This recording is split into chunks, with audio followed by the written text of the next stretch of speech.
ណាទី4ធម្មយាត្រាទស្សនាស្ទឹងអចិរវតីដោយ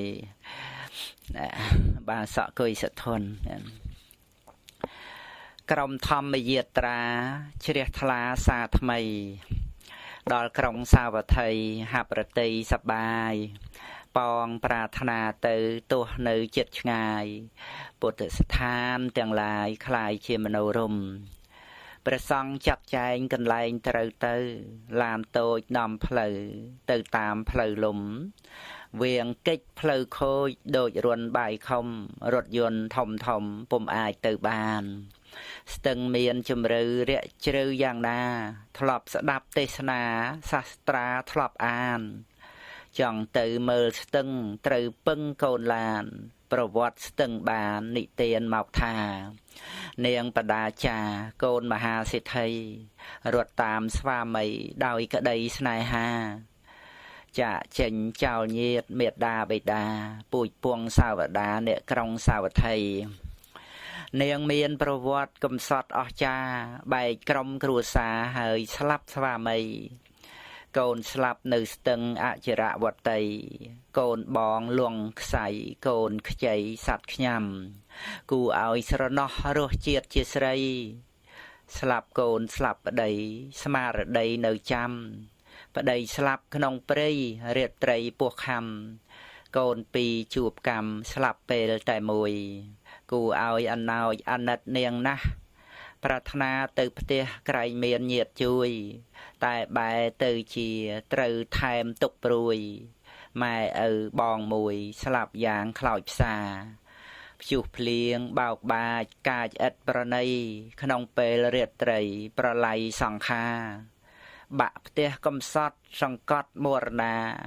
បងប្រុសមេដាបៃតាជុំគ្នាដំណឹងចុងក្រោយនាំឲ្យចិត្តស្រីវងវែងស្មារតីស្រីឈួតលីលារបូតអស់គ្រឿងបិទបាំងនានាក្មេងនាំគ្នាគប់នាងនឹងដីតែបនមិនខ្សត់កំណត់ដំណើរនាំជើងនាងដើរឆ្ពោះក្រុងសាវត្ថីដល់វត្តចេតពុនជួបព្រះចិនស្រីប្រុសឲ្យស្មារតីស្រីមានឡើងវិញមានរឿងចាត់ជូវិឌូដភៈខឹងពួកសក្យៈចាំជាមโนមនិញសម្លាប់សក្យៈហើយត្រឡប់វិញដេកពេញមាត់ស្ទឹងក្នុងពេលរាត្រីស្រមោចបែងចែកបំបែកទីតាំង